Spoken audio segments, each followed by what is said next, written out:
এক ওয়াক্ত নামাজ, একটা ফরজ নামাজ পড়তে যতটুকুন সময় লাগে এতটুকুন সময়ের ভেতরে জান্নাতীদের কারবার শেষ হয়ে যাবে, সুবহানাল্লাহ ওয়া বিহামদি। আর ওদের কারবার তো শেষই হবে না। وَيَوْمَ تَشَقَّقُ السَّمَاءُ بِالْغَمَامِ وَنُزِّلَ الْمَلَائِكَةُ تَنزِيلًا। ওরা ফেরেশতা দেখতে চায়। সেদিন আসমান সমূহ বিদীর্ণ হয়ে মেঘ পুঞ্জ বেরিয়ে আসবে, আত্মপ্রকাশ করবে। তার ভেতর থেকে ফেরেশতারা ক্রমাগত নাজিল হতে থাকবে। আর অবস্থাটাই হবে আল মুলকু ইয়াওমাইযিনিল হাক্কু লির-রাহমান ওয়া কানা ইয়াওমান আলাল কাফিরিনা আসীরা। আর সেদিনে বাদশাহী হবে কেবলমাত্র রহমানের। ওয়া কানা ইয়াওমান আলাল কাফিরিনা আসীরা। আর সেই কিয়ামতের দিন, সেই সময়টা হবে কাফেরদের জন্য বড়ই কঠিন। এখানে কিয়ামতের কিছু কথা বলা হচ্ছে, কিছু আভাস দেওয়া হচ্ছে যে আসমান সমূহ বিদীর্ণ হয়ে মেঘ পিণ্ড বেরিয়ে আসবে এবং তার থেকে ক্রমাগত ফেরেশতারা নাজিল হতে থাকবে। আল্লাহর হাবিব বলেছেন, কেউ যদি কিয়ামতের দৃশ্য দেখতে চায় সেজন্য সূরা ইযা শামসু কুবিরাত ওয়া ইযা সামাউ ফাতারাত ইযা সামাউ শাক্কাত, এই সূরাগুলি যেন পড়ে, তাহলে কিয়ামতের দৃশ্য তার চোখের সামনে প্রতিভাত হবে। কিয়ামতের দৃশ্যটা আসলে কেমন হবে সেই সূরাগুলি তেলাওয়াত করলে সে বুঝতে পারবে। যেমন আল্লাহ পাক বলছেন, إذا السماء فطرت وإذا الكواكب انتثرت وإذا البحار فجرت وإذا القبور بعثرت।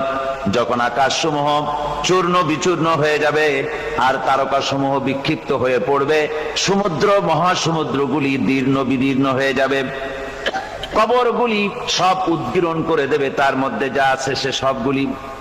আবার আল্লাহ পাক বলেন, إذا الشمس كورت وإذا النجوم انكدرت وإذا الجبال سيرت। সূর্য যখন ঢেকে যাবে, তারকাগুলি যখন বিপর্যস্ত হয়ে যাবে আর পাহাড়গুলি যখন চালিয়ে দেওয়া হবে, এই দৃশ্য তোমরা দেখতে পাবে। فإذا النجوم طمست وإذا السماء فرجت وإذا الجبال نسفت। সেদিন অবস্থা এমন হবে, সমস্ত তারকাগুলি স্তিমিত হয়ে যাবে আর আকাশ সমূহ দীর্ণ বিদীর্ণ হয়ে যাবে। আর দেখতে পাবে পাহাড়গুলি, সমস্ত পাহাড়গুলিকে উড়িয়ে দেওয়া হবে। আবার অবস্থা আরো কি হবে, فإذا برق البصر وخسف القمر وجمع الشمس والقمر। যখন চক্ষু বিস্ফারিত হয়ে যাবে মানুষের, চাঁদ আর সূর্য নিষ্প্রভ হয়ে যাবে, সব একাকার হয়ে যাবে, চন্দ্র এবং সূর্য তার অস্তিত্বকে হারিয়ে ফেলবে। শুধু তাই নয়, وحملت الأرض والجبال فدكتا دكة واحدة। জমিন ও পাহাড়গুলির মধ্যে সংঘর্ষ লাগিয়ে দেওয়া হবে আর তা এক ধাক্কায় জমিন এবং সমস্ত পাহাড়গুলি চূর্ণ বিচূর্ণ হয়ে যাবে। সুবহানাল্লাহ ওয়া বিহামদিহি। আল্লাহ রাব্বুল আলামিন বলছেন, এইভাবে করে কিয়ামতের দৃশ্য, বিভীষিকাময় দৃশ্য তোমরা দেখতে পাবে। আর সেদিনের রাজত্বটা কার হবে? আল মুলকু ইয়াওমাইযিনিল হাক্কু লির-রাহমান। সেদিনের রাজত্ব হবে কেবলমাত্র রহমানের। অর্থাৎ যেসব কৃত্রিম বাদশাহী দেখে তোমাদের চোখে ধাঁধা লেগে গিয়েছে, তোমাদেরকে দুনিয়ার বাদশাহী দেখে তোমরা ধোঁকায় পড়ে গিয়েছো, এসব বাদশাহী কিছুই টিকবে না সেদিন। সেদিন শুধু বাদশাহী থাকবে একমাত্র আল্লাহ পাকের। কার থাকবে বাদশাহী? জোরে বলেন কার? আল্লাহ রাব্বুল আলামিন যখন কিছুই থাকবে না, ঘোষণা করবেন লিমানিল মুলকুল ইয়াউম লিল্লাহিল ওয়াহিদুল কাহ্হার।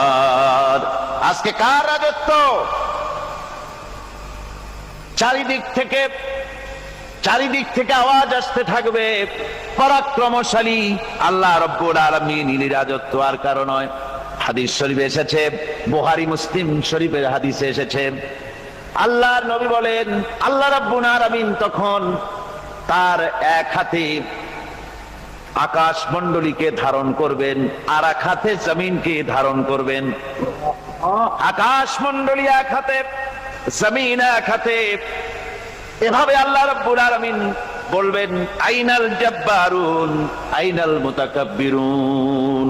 কোথায় সেই স্বৈরাচারীরা? কোথায় সেই দুর্বিনীত অহংকারী স্বৈরাচার যারা আমার জমিনের উপরে, আমার মানুষের উপরে রাজত্ব চালিয়েছে? তারা আজকে কোথায়? কোথায় সেই অহংকারীরা? আল্লাহ পাক সেদিন যে বলবেন, সেদিন তো বলবেন, কিন্তু দুনিয়ার মাঝেও স্বৈরাচার যারা, অহংকারী যারা, তাদের শাস্তি পৃথিবীর বুকেও দেন, আর সেদিন তো দিবেনই। কত স্বৈরাচার আমরা দেখলাম, কত অহংকারী দেখলাম, যাদের তর্জনী হেননে লক্ষ কোটি কোটি মানুষ উঠতো আর বসতো। তাদের জিল্লাতির সঙ্গে আল্লাহ রাব্বুল আলামিন কতজনকে বিদায় করে দিলেন। ফুলের মালা নিয়ে কুলাতে পারে নাই, পা থেকে শুরু করে গলা পর্যন্ত ফুলের মালা দিয়া ডুবাই দিল ভক্তরা। আবার আল্লাহ রাব্বুল আলামিন এমন শাস্তি দিলেন, ফুলের মালার পরিবর্তে জুতার মালা নিয়ে জেলের মধ্যে ঢুকাইয়া দিলেন। ঠিক কিনা গণ? অহংকারী আর স্বৈরাচার যারা হয়, আল্লাহ পাক এভাবে তাদের দৃষ্টান্ত দেখিয়ে দেন। আমরা কত দেখলাম, 9 বছরের রাজা 10 বছরের সাজা।